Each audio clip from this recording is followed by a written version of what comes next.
I'm Maya Sundermeyer, and I would like to welcome you to the latest episode of my blog series. So far, I have been able to share my own experiences on what it's like for me to live on the autism spectrum.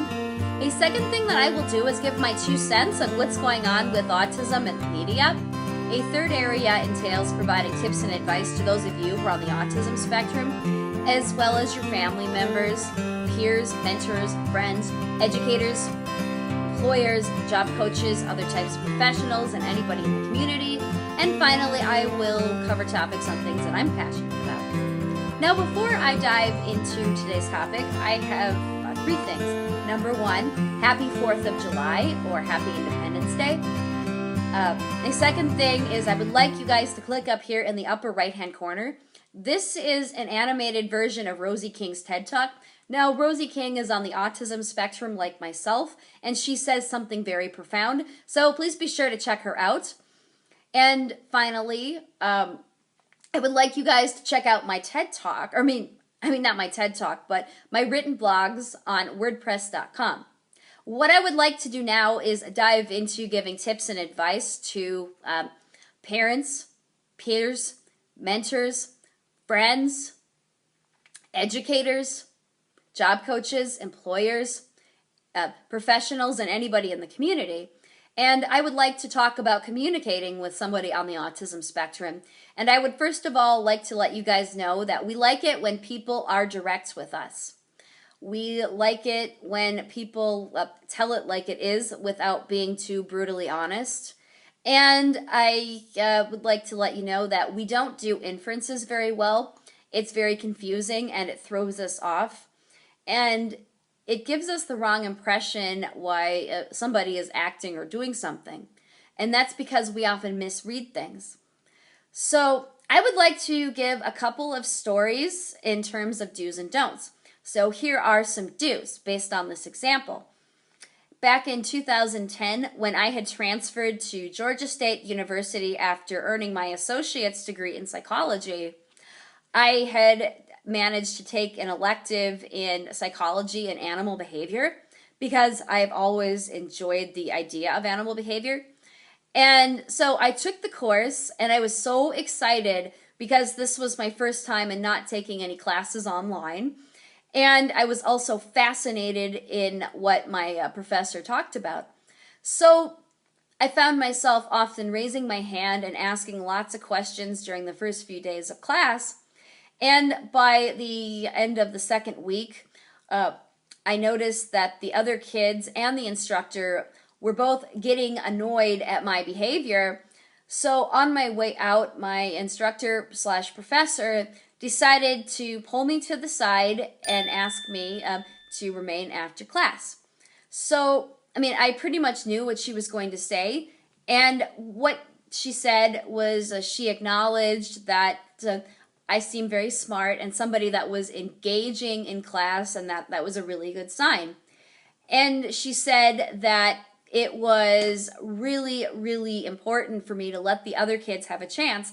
And that's when I brought it up to her that I have a diagnosis of Asperger syndrome. And I told her that I was trying to get accommodations set up. So we came to an agreement, and I pretty much learned to respect the rest of the class and ask questions as she had earned my trust and I had earned her trust. On the other hand, I had worked at a warehouse for about 8 years, and it was during that time that I was getting into the psychology field, and I knew I didn't want to be there forever. And I was also really, really excited about going to college and pursuing a degree and a career in psychology. And I remember walking around the warehouse feeling really excited about it and just boasting, oh, I'm going to do this and I'm going to do that. And I also had grown to be a bit of a, or I'd matured or something. But basically, I remember telling my boss one time, and she rolled her eyes at me and she went, "Good luck." And another time she said, "Are you sure psychology is going to be a good field for you? Isn't it going to be too hard? Isn't that going to be too hard for somebody like you?" And I was hurt about that, and she said, "I was just kidding."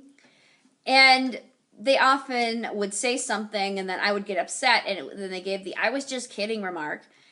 And I wanted to mention that I called them out about it because I took it seriously. And the boss, of course, blew up at me and accused me of acting like I was better than everybody else, and I started talking down. And I just want to let you know that is a big don't for us. It is better for someone like this boss to pull the individual on the spectrum to the side and let them know, hey, listen, I know that you're really excited about going to college. Unfortunately, there are other people under the DOL who work with us that don't quite feel that way about themselves. And I think you make them feel inferior, and I think I'm going to have to ask you to tone it down. But I understand your excitement again, and congratulations. I'm happy for you, and I hope you go that way. But instead, she just rolled her eyes at me and made sarcastic remarks. And that, of course, is a big no-no for the autism community. So again, you need to be direct. You don't need to be brutally honest. You don't need to scream at them. You just need to calmly pull them to the side and let them know that something's bothering you. So, if you have any questions or comments, please be sure to state below. For those of you who are on the spectrum, I would like to hear your success stories. Also, be sure to check out my Twitter page. Go to @summergirl43.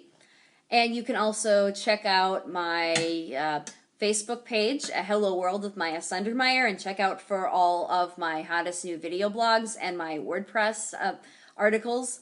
Until next time, I'm Maya Sundermeyer, and I'm signing off now. Oh, also, do not forget to subscribe to my channel. Bye.